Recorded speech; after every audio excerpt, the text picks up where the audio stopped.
2 நாள் நிம்மதியாக இருந்தாங்க. நேற்று நைட்ல இருந்து இன்னைக்கு காலையில இருந்து அவனை விடாதீகே, அவனை கொல்லுகே, அவன் பிடிச்சி ஜெயிலில் போடுங்க. ஏன் ஜெயிலில் போடணும்? சட்டத்துக்கு புறம்பா சொத்து சேர்த்துட்டாருங்க. யாரு? விஜய். இது எப்படா? வருமானத்துக்கு அதிகமாக சொத்து சேர்த்துட்டாருங்க. சரி, வருமான வரித்துறை 1.5 கோடி ரூபா அபராதம் போட்டுங்க. சரி, ஒரு தூய அரசியல்வாதியாக இருக்கணுமா இல்லையா? அரசியல் ஒரு சுத்தம் தானே முக்கியம் அப்படின்றாங்க. சரி, நீ யாரா? நான் திமுக காரங்க. திமுக காரனுக்கும் தூய அரசியலுக்கு என்னடா சம்மந்தம் அப்படின்னு கேட்டால், அதெல்லாம் சும்மா பேசாதீங்க எங்க தாத்தா, நீங்கள் கம்முன்ட்ருங்க. விஜய் ஊழல் பண்ணிட்டாருங்க, கருப்பு பணத்தை மறைச்சிட்டாருங்க அப்படின்றாங்க. அது இருக்கட்டும், ஜெகத் ரட்சனுக்கு, எம்பி ஜெகத் ரட்சனுக்கு ஒரு 908 கோடி ரூபா அபராதம் விதிச்சுதே, அதை பற்றி எதுவும் பேசியா? நீ அதெல்லாம் பேசாத, நீ கம்முன்று, விஜய் அரசியலுக்கு வரக்கூடாது, அவர் ஊழல் பண்ணிட்டாப்புல அப்படின்றாங்க. சரி, இடி ரைடில் நேருக்கு ஒரு 365 கோடி ரூபா ஊழல் பண்ணிட்டுன்னு சொல்லியிருக்காங்களப்பா, அதை பற்றினா அதெல்லாம் பேசாதங்கிறாங்க. விஜய் ஊழல் பண்ண மட்டும்தான் பேசுன்றாங்க. சரி, இருந்துட்டு போகுது அப்படின்னு விட்டாச்சு. இன்னொருத்த ஐயோ ஐயோ ஐயோ, என்னங்க கதையை கேட்டீங்களா? என்ன கதையை கேட்டீங்களா? விஜய் ஊழல் பண்ணிட்டாருங்க. சரி, கருப்பு பணத்தை மறைச்சிட்டாருங்க. சரி, அவர் அரசியலுக்கு வரக்கூடாதுங்க. சரி, நீ யாரு? நான் நாம் தமிழர் கட்சிக்காரங்க. ஓ, நாம் தமிழர் கட்சியா? சரி சரி, உங்கள் அண்ணன் மாதம் 2 லட்சம் ரூபா உள்ள ஒரு வீட்டில் வாடகை இருக்காரு, அந்த வாடகை யார் கொடுக்குறா? அதெல்லாம் பேசாத. சரி, சீமானுடைய பையன் அமெரிக்கன் இன்டர்நேஷ்னல் ஸ்கூலில் படிக்கிறா, அப்படி அதுக்கு மாதம் 1 லட்ச ரூபா ஃபீஸ் கட்டுறீங்க, அது யார் கொடுக்குறான்? அதெல்லாம் நீ பேசாத. சரி, சீமான் வருமானம்லாம் கரெக்டாக கட்டுறாரா? வரியெல்லாம் கரெக்டாக கட்டுறாரா? அவருக்கு தான் வருமானமே இல்லைங்க. வருமானம் இல்லாத ஆள் மாதம் 2 லட்ச ரூபாய்க்கு வீட்டில் எப்படி குடிக்கிறார்? அதுக்கிட்ட அதெல்லாம் பேசாத. நான் ஒரு விஷயத்த சொல்ல வந்தவங்கள்ட்ட கேட்குற மாதிரியே இல்லை. விஜய் மேலே ஒரு வழக்கு இருக்குது, வருமானத்தை கம்மியாக காமிச்சிட்டாரு அப்படின்னு ஒரு 1.5 கோடி ரூபா அபராதம் போட்டாங்க. அதெல்லாம் உண்மைதான். சரி, அதில் உள்ள ஒரு விஷயம் இருக்குது, அது ஏன் போட்டாங்க, எதுக்கு போட்டாங்க, இந்த வழக்கு எங்கேருந்து போயிட்டு இருக்கு, அதை பற்றிலாம் பேசுவோம். யான்னா அதெல்லாம் பேசாதேங்கிறாங்க. விஜய் ஊழல் பண்ணதை ஒத்துக்கோ, விஜய் வருமானத்தை மறைச்சதை ஒத்துக்கோன்றாங்க. சரிடா, நான் சொல்ல வரதை கேள்றா, அதெல்லாம் முடியாது. சரி, அவங்க தான் கேட்க மாட்டேங்கிறாங்க, நீங்கனாலும் கேட்குறீங்களா? நான் ஒரு விஷயத்த சொல்கிறேன். விஜய் அவர்களுக்கு வருமான வரித்துறை ரெய்டு நடந்துச்சானா? நடந்துச்சு 2015. அதற்கு பிறகு 2022 இதே வருமான வரித்துறை விஜய் அவர்களுக்கு ஒரு ஃபைன் போட்டுச்சு. அது உண்மைதான். இதுக்கு இடையில நடந்த ஒரு விஷயம் இருக்குல்ல, அதை பற்றி யாருமே பேச மாட்டேங்கிறீங்க. அதை பற்றி பேசினா நாங்கள் இருக்கோம். அப்படி என்ன நடந்தது அப்படிங்கிறத ஃபுல் ஃப்ளட்ஜாக டீட்டெயிலாக பார்ப்போம். வாங்க வீடியோக்குள்ளே போகலாம். நான் உங்கள் யங் தாத்தா.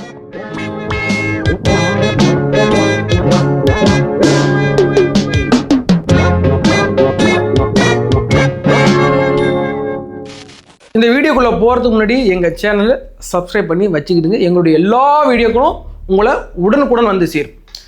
சரி, இந்த வழக்கு வருமான வரித்துறை விஜய் அவர்களுக்கு விதிக்கப்பட்ட அந்த ஃபைன் இருக்குல்ல, அதை பற்றி பார்க்கறதுக்கு முன்னாடி சில விஷயங்களை பார்க்கணும். இதை எளிமையான மக்கள்கிட்ட கொண்டு சேர்க்கணும், பெரிய அளவில் ஷேர் பண்ணுங்க. அதாவது வருமான வரித்துறை செப்டம்பர் 30 2015 ஆண்டு விஜய் அவர்கள் வீட்லையும், அதுபோக இந்த புலி படத்துடைய தயாரிப்பாளராக அந்த PD செல்வகுமார் வீட்லையும் ஒரு வருமான வரித்துறை நடந்துச்சு. உண்மைதான். SKT ஸ்டூடியோ அதுல இருந்து ரொக்கமாக 4 கோடி ரூபாயும், அதான் மொத்தம் ஒரு 15 கோடி ரூபாய் கணக்கிலேயே வரல அப்படின்னு சொல்லி வருமான வரித்துறை ஒரு குற்றச்சாட்டை வச்சாங்க. சரி, அதெல்லாம் ஓகே. இதற்கு முன்னாடி இன்னொரு விஷயத்த பார்க்கணும். அதாவது இப்போ இந்தியன் குடிமகன் எல்லாருமே வருமானத்துக்கு அவங்களால வரியை செலுத்தும். அது எப்போ செலுத்துவாங்க? ஒரு நபர் எப்போ வருமான வரியை செலுத்தும் அப்படின்னு உங்களுக்கு தெரியுமா? நான் சொல்கிறேன். அதாவது ஒவ்வொரு ஆண்டும் ஜூலை 31 கட்டி முடிச்சிடணும். இப்போ நான் ஒரு எக்ஸாம்பிள் சொல்கிறேன். அதாவது 2013 ஜூலை 31 2014 ஜூலை 31 இருக்குல்ல, அது ஒரு நிதி ஆண்டு. அதுக்கு பிறகு 2014 ஜூலை 31 2015 ஜூலை 31 இருக்குல்ல, அது ஒரு நிதியாண்டு. அதுக்குள்ளதான் அவங்க வருமான வரியை தாக்கல் பண்ணணும். அதே மாதிரி விஜய் அவர்கள் 2014 2014 ஜூலை 31 கட்டி முடிச்சாச்சு. ஜூலை 31 முன்னாடியே 2015 விஜய் அவர்கள் அவங்களுடைய அந்த வருமான வரி அதை எப்போ தாக்கல் பண்ணார்னா 2015 ஜூலை 31 அதில் தாக்கல் பண்ணி முடிச்சாச்சு. சரி, அதுக்கு பிறகு வருமானத்தெல்லாம் எப்போ அவர் தாக்கல் பண்ணணும்? 2016 ஜூலை 31 தாக்கல் பண்ணணும். இது உங்களுக்கு புரிஞ்சுக்கிட்டீங்களா? சரி, புலி படம் இப்போ ரிலீஸ் ஆனிச்சு. போய் நெட்லாம் தேடி பார்க்க வேண்டாம், நானே சொல்கிறேன். புலி படம் அக்டோபர் 1 2015 அன்னைக்கு தான் ரிலீஸ் ஆனிச்சு. அது எப்போ? அதாவது 2015 ஜூலையில் வரி கட்டி முடிச்சாச்சா? ஜூலை, ஆகஸ்ட், செப்டம்பர், அக்டோபர் 4 மாதம் கழிச்சு தான் புலி படமே ரிலீஸ் ஆகுது. அந்த புலி படத்துக்கான வருமானத்தை தான் விஜய் அவர்கள் மறைச்சதாக ஒரு குற்றச்சாட்டு இருக்கு. இந்த வருமான வரித்துறை இருக்காங்கல்ல, அவங்க எப்போ விஜய் வீட்டில் ரெய்டு பண்ணாங்க? செப்டம்பர் 30 அப்போ புரியுதா? அப்போ 2015 ஜூலை 31 முன்னாடியே 2015 கட்டி முடிச்சாச்சு. அது முடிஞ்சு போச்சு. இப்போ வரப்போது 2016. அப்போ 2016க்கான அந்த சொத்து இருக்குல்ல, அவரோட வருமான வரி, அதை எப்போ கட்டணும்? 2016 ஜூலை 31 கட்டணும். இவங்க எப்போ வந்து உள்ள போந்தது? 2015 செப்டம்பர்லேயே வந்துட்டாங்க. அப்போ விஜய் அவர்கிட்ட கேட்குறது, இந்த பணம் எங்கேருந்து வந்துச்சு, இந்த வருமானத்துக்கான டாக்குமெண்ட் எங்க அப்படின்னு கேட்கும்போது விஜய் அவர்கள் தரப்புலேருந்து என்ன சொல்லப்பட்டதுன்னா, இது வந்து புலி படத்தோடைய இது வருமானம், நான் 2015 ஆல்ரெடி கட்டி முடிச்சிட்டேங்க, 2016 தான் நான் அடுத்து கட்டணும் அப்படிங்கிற பட்சத்தில் விஜய் அவர்கள் வருமான வரியை செலுத்தினாரா செலுத்தலையா? 2015 தான் ஆல்ரெடி செலுத்திட்டாரு, இன்னும் 2016 தானே செலுத்தணும். அந்த பணத்தை இல்லை என்ன ஒரு கன்ஃபியூஷன்னா, இந்த புலி படத்துடைய வருமானம் எப்போ பெறப்பட்டதுன்னா, மேபி அவங்க வந்து மேலேயோ இல்லைன்னா ஏப்ரல் மேலே பணம் பெற்றிருக்கலாம் விஜய் அவர்கள். இருந்த போதிலும் அந்த படம் ரிலீஸே ஆகல. இல்ல, புலி படம் ரிலீஸ் ஆனது அக்டோபர் 1 அதற்கு ஆன வருமானத்தை கண்டிப்பா 2016 தான் கட்டணும், ஜூலை 31 முன்னாடியே. அப்போ புலி படத்துடைய வருமானத்தை 2016 ஜூலை 31 தான் கட்டணும். ஆனா இவங்க வந்தது செப்டம்பர்லேயே வந்துட்டாங்க. இதுதான் பிரச்சனை. விஜய் அவர்கள் இந்த வருமானத்தை அவங்க காட்டல. சரி, ஓகே, நீங்க 2015 நீங்க கட்டியிருக்கணும் அப்படின்னு சொல்றாங்க. விஜய் அவர்கள் தரப்புல இருந்து இந்த படம் ரிலீஸ் ஆனதே வந்து லேட்டா ரிலீஸ் ஆயிருக்கு, அதாவது அக்டோபர் 1 தான் ரிலீஸ் ஆயிருக்கு, நாங்கள் அடுத்த நிதியாண்டில் நாங்கள் கட்டுவோம்னு சொன்னாங்க. இருந்த போதிலும் நாங்கள் பெறப்பட்டது உண்மைதான் விஜய் தரப்புல இருந்து ஒரு விளக்கம் கொடுத்தது. சரி, நீங்க 2019 முன்னாடியே இந்த வருமான வரித்துறை விஜய் அவர்களுக்கு ஃபைன் போட்டிருக்கணும். ஆனா இந்த வருமான வரித்துறையினர் வந்து எப்போ அபராதம் விதிச்சாங்க? 2022.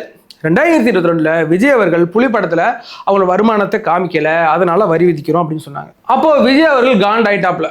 அப்போ அவர் என்ன ஆகணும்னா, நீங்க ஃபைன் போடணும்னா நீங்க 2019 முன்னாடி நீங்க ஃபைன் போட்டுக்கணும். இப்போ 6 வருஷம் கழிச்சு நீங்க எதுக்கு ஃபைன் போட்டீங்க? இது தவறு, நீங்க வந்து அந்த காலக்கெடு மீறிட்டீங்க அப்படின்னு விஜய் அவர்கள் நேரடியா சென்னை உயர்நீதிமன்றத்தில் ஒரு கேஸ் ஒன்று ஃபைல் பண்ணார். விஜய் அவர்கள் தான் கேஸ் ஃபைல் பண்றாங்க. அதாவது வருமான வரித்துறையினர் அவங்க போயிட்டு கேஸ் ஃபைல் பண்ணல, நீங்க தவறா போட்டிருக்கிறீங்க, நீங்க இந்த டைம் லிமிட்டை நீங்க மீறிட்டீங்க அப்படின்ட்டு போய் கேஸ் போட்டாப்ல. அப்போ 2022 இதெல்லாம் விசாரிச்ச நீதிபதி என்ன சொன்னார்னா, இதற்கு இடைக்கால தடை, நீங்க விஜய் அவர்கள்ட்ட 1.5 கோடி ரூபாய் நீங்க கலெக்ட் பண்ணக்கூடாது, அன்று தேதி குறிப்பிடாம ஒத்தி வச்சாச்சு. அதற்கு பிறகு அதோடைய தீர்ப்பு தான் இன்னைக்கு வந்திருக்கு. அதில் அவங்க தெளிவாக என்ன சொல்லியிருக்காங்கன்னா, செந்தில்குமார் ராமசாமி ஜட்ஜ் என்ன சொல்லியிருக்காங்கன்னா, விஜய் அவர்களுக்கு விதிக்கப்பட்ட அந்த வரிங்கிறது, அந்த ஃபைனுங்கிறது கரெக்டு தான், அவங்க வந்து விதிமீறலாம் செய்யலை, அது கரெக்டாக தான் நீங்கள் கட்டணும். அதுபோக விஜய் அவர்கள் என்ன சொல்லியிருந்தாங்கன்னா, நாங்கள் வந்து ரசிகர் மன்றத்துக்கு சில அமௌண்ட் கொடுத்துருக்கோம், அதுக்கெல்லாம் வரி விலக்கு கொடுங்க, என்கிட்ட அது பொதுமக்களுக்கு சேர்த்தாக நான் கொடுத்துருக்கோம், அதனால் இது பொது சேவையில் போய்ட்டு அதுக்கு வரி விலக்கு கொடுக்கணும்னாரு. அதெல்லாம் கொடுக்க முடியாது, நீங்கள் இது வந்து சரியானதா அப்படின்ட்டாங்க. அப்போ இன்னொரு ஆப்ஷன் இருக்குது, விஜய் அவர்கள் மேல்முறையீடு போகலாம். எங்க வருமான வரித்துறையினர் இருக்காங்களா, அதுக்கு அவங்க மேல்முறையீடு பண்ணலாம், இல்லைன்னா டபுள் ஜட்ஜ் இருப்பாங்களா, அங்கே போயிட்டு நீங்கள் மேல்முறையீடும் பண்ணலாம் அப்படின்ட்டு நீதிமன்றமே சொல்லியிருக்கு. இதில் விஜய் அவர்கள் எந்த இடத்துலையும் வரி ஏய்ப்பு செய்யலை, அந்த டைமில் அவர் கட்டலை, விஜய் அவர்கள் அந்த டைமில் கட்டலை, அதை காமிக்கலை அப்படிங்கிறதான் வழக்கே. சரி, அது கரெக்டு தான், அந்த டைமில் காமிக்கல, அதுக்கான டைம் டியூரேஷன் இருக்குது, நீ கேட்டு வந்துச்சு. ஆனால் விஜய் அவர்கள் வரி ஏய்ப்பு செய்தார் அப்படிங்கிறது பொய். விஜய் அவர்கள் ஊழல் செய்தார், கருப்பு பணத்தை வந்து பதுக்கிட்டாருங்கிறாங்க. கருப்பு பணத்தை டே என்னடா அது, இதில் தெளிவாக போட்டிருக்கு. அடுத்த நிதியாண்டில் 2016 விஜய் அவர்கள் 35 கோடி ரூபாய் சேர்த்து கட்டி முடிச்சிட்டாரு. அந்த எந்த இடத்துலையும் வரி ஏய்ப்பு செய்யலை அப்படிங்கிறது கிளியராக அவங்களே சொல்கிறாங்க, அந்த வருமான வரித்துறையரே சொல்கிறாங்க.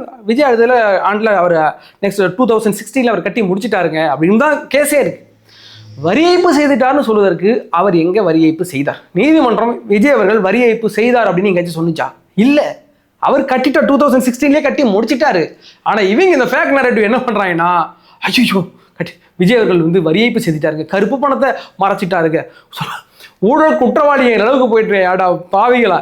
இதுக்கு முன்னாடி விஜய் அவர்களுக்கு எதுக்கு இந்த ரைடு வந்துச்சு அப்படிங்கிறது ஒரு சுவாரஸ்யமான நிகழ்வு. 2014 மோடி அவர்கள் இந்தியா வந்தார். எங்கே வந்தார்? கோயம்புத்தூருக்கு. அப்போ வந்து பாராளுமன்ற எலெக்ஷன் நடந்துகிட்டு இருக்கு. பரப்புரைக்கு தமிழ்நாட்டில் ரொம்ப வீக்காக இருக்குது பிஜேபி, ஒரு ஆளை பிடிக்கணும்னு பார்த்தாங்க. அப்போது தமிழ்நாட்டில் யார் கொஞ்சம் ஃபேமஸான ஆளுன்னு பார்த்தீங்கன்னா விஜய் அவர்கள். அப்போது அவர் மூலமாக தூது வந்துச்சு விஜய்க்கு, மோடி அவர்கள் உங்களை சந்திக்க விரும்புகிறார் அப்படின்னு. அதனால தான் கோயம்புத்தூரில் போய் மோடி விஜய் அவர்கள் நேரடியாக சந்திச்சுட்டு அவர் ஒரு ட்வீட் போட்டதெல்லாம் நம்ம பார்த்தோம். விஜய் அவர்கள்ட்ட ஒரு கோரிக்கை வச்சாங்க, பல இடங்களில் போயிட்டு பல ஸ்டேட்டில் போயிட்டு அங்கே உள்ள பெரிய பெரிய நடிகர்களை பிஜேபி வளைச்சது உண்மைதான். அதே மாதிரி தான் விஜய் வளைக்க வந்துச்சு. விஜய் அவர்கள் அதுக்கு வளைஞ்சு கொடுக்கல. அதனால தான் அடுத்த ஆண்டு மோடி தான் வந்துட்டாப்லையா பிரைம் மினிஸ்டரா, அடுத்த ஆண்டு 2015 ஒரு ரைடை விட்டாச்சு. சரி, இதெல்லாம் பிடிச்சாச்சா, ஆஹா வாச்சா போச்சா, நாங்கள் எங்கே போயிட்டு இருக்கு. அதுக்கு பிறகு 2020 இந்த மாஸ்டர் படம் ரிலீஸ் ஆன நேரத்தில் ஒரு பெரிய கூத்து பண்ணாங்க. இல்லை, அப்போ அந்த பிகில் படத்தில் அதிகமான பணம் வந்துச்சு, அதை மறைச்சிட்டாங்க, ஆச்சா போச்சான மறுபடியும் வந்தாங்க. அதற்கு பிறகு வந்து ஒன்றும் பப்பு வேவலை. அந்த இடத்துல கிளியராக சொல்லிட்டாங்க, இதில் எந்த இடத்துலையும் விஜய் அவர்கள் வரி வைப்பெல்லாம் செய்யலை, கிளியராக இருக்குது அப்படின்னு சொல்லி போச்சுட்டாங்க.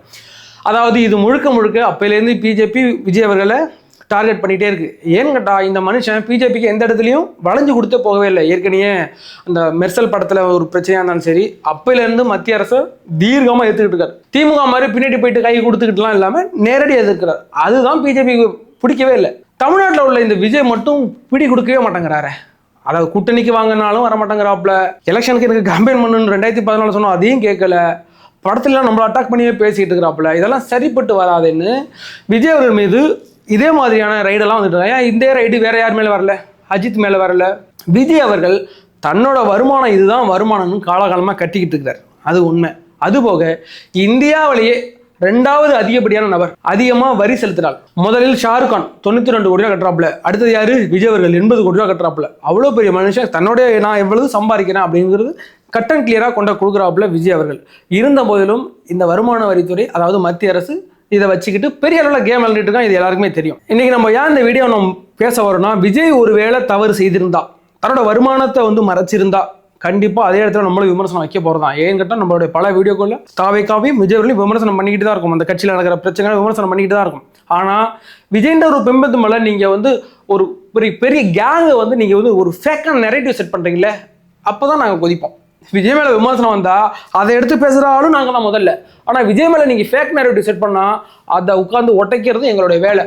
அதனால தான் நீங்கள்லாம் எப்பெல்லாம் இந்த திமுக கைக்கூலிகள், நாம் தமிழர் கட்சி கைக்கூலிகள், எப்பெல்லாம் ஃபேக் நேரேட்டிவ் நீங்கள் செட் பண்ணுறீங்களோ அப்போல்லாம் நாங்கள் அந்த உடைக்க வேண்டிய எங்களுடைய தலையாய கடமையாக நாங்கள் அந்த உடைச்சிக்கிட்டு இருக்கிறோம். இது திமுக எவ்வளோ ஒரு ப்ராக்சி அப்படிங்கிறது தெரியும். நேற்றுலேருந்து படம் வச்சாங்க, அவர் ஊழல் பண்ணிட்டு இருக்கிறாரு, சொத்தம் மறைக்கிறாரு, அதை மறைக்கிறாரு, இதை மறைக்கிறாரு, நீ பெரிய அளவில் ஒரு ஃபேக் நேரேட்டிவ் செட் பண்ணிட்டு இருக்கு. இதை நம்ம உடைச்சே ஆகணும் அப்படின்ட்டு இந்த வீடியோ நான் உங்கள்கிட்ட கொண்டாந்து சேர்த்திருக்கேன். இதில் உங்களுடைய தாழ்மையான கருத்துக்களை கமெண்ட் செக்ஷனில் பதிவிடுங்க. உங்களுடைய கமெண்ட்களுக்கு எங்களுடைய பதில் காத்து கொண்டு இருக்கும். வேற ஒரு வீடியோவில் சந்திக்க வரை உங்களிடம் விடைபெறுவது நான் உங்கள் யங் தாத்தா. மறக்காம சப்ஸ்கிரைப் பண்ணிடுங்க.